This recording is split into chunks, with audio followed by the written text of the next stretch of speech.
This is one of the most embarrassing mistakes you can make. It's easy to do, and hundreds of thousands of drivers do it every year. Duh! The schoolboy error in question is called misfueling, putting the wrong sort of fuel into your car. Whether petrol into diesel or diesel into petrol, more than 1 in 7 of us have done it. Men are twice as likely to commit this humiliating error as women. And I'm told some of the most frequent misfuelers are police officers.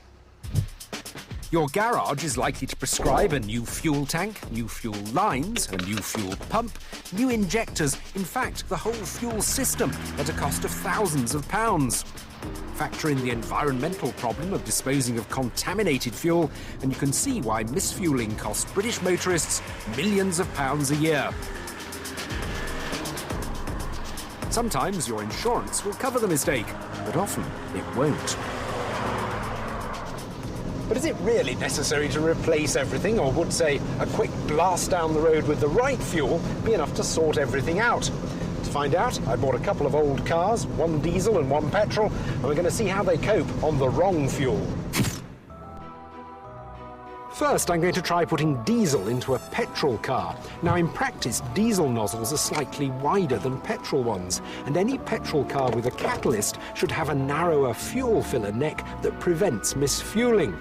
But even though it's a really hard push to get it in, over 20,000 people make this mistake every year. Now, in a petrol engine, the power is produced by the spark plug igniting a compressed mixture of petrol and air. But diesel has a much higher flash point than petrol, meaning it's much harder to ignite.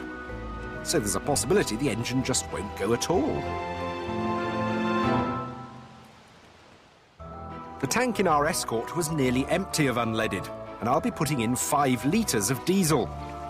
The sort of amount you might put in on the forecourt before realising your mistake. Right, let's try it. Starts okay. Into drive. Escort automatics. Well, we're going, which is a good thing. At first, the diesel in a petrol car didn't seem to have any unusual effects, but after a few minutes, the car started to judder.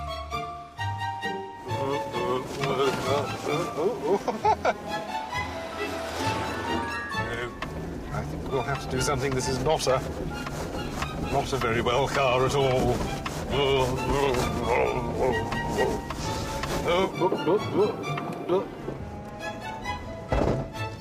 Well, I've got about a couple of miles in it, and some of the time it runs pretty well. Other times it gets into sort of bouts of hiccuping. So I think it's probably time to siphon off this contaminated fuel, put in some fresh unleaded, and see if we can restore it to health. Which is easier said than done. This car seemed to be fitted with an anti-siphoning device.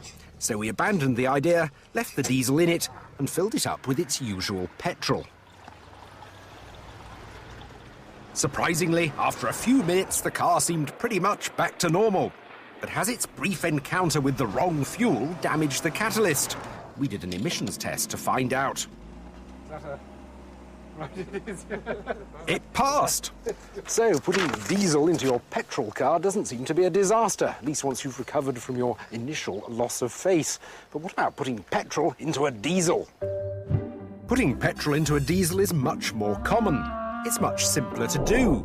The slim, unleaded nozzle slips into the broader diesel filler easily. Oops. Now, this car was nearly empty of diesel, and very soon it's going to have 5 litres of petrol in it. Is it going to be instant disaster this time? I wasn't worried about the screaming fan belt. The Astra had been doing that since I'd bought it.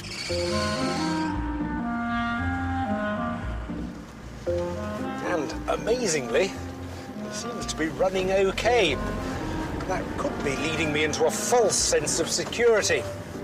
You see, petrol, unlike diesel, has no lubricating effect, and it's particularly likely to damage the fuel pump.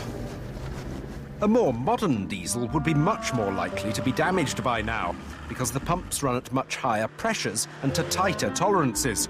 But I've driven up and down for around 15 miles, and the Astra seemed to be running on petrol very happily.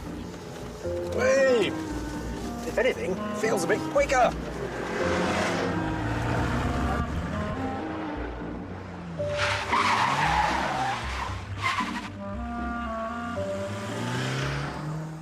After about half an hour playing around, the only signs of anything wrong were sparks falling from a newly developed hole in the exhaust. Apart from that, the car had been running fine.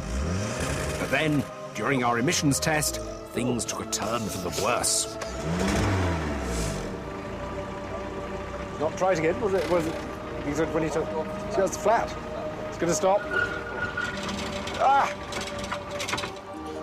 That's amazing. We couldn't stop it on the track, but it's actually stopped during his emissions test.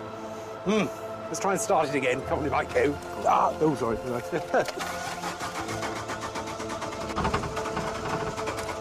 That's not going. That's not going. But we're not going to give up on the Astra yet. We're going to try putting diesel in and see if we can restore it to life. Maybe if I filled the tank with its original fuel, I could flush out the petrol and have it up and running again. The moment of truth.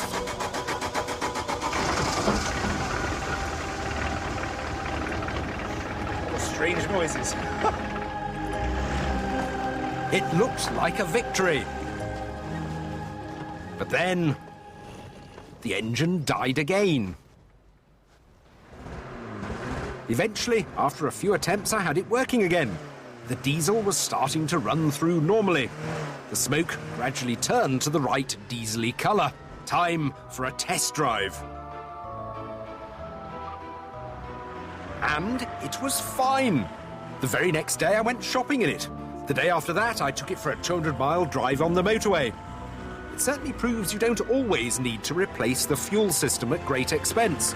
Though I would suggest you have the fuel tank drained professionally if your car's worth more than mine. And I don't suppose a highly tuned modern diesel would be so robust. But this exercise certainly restores your faith in old bangers. Oh, I think it's quite high up, don't you think, Biggs? No, I don't like it.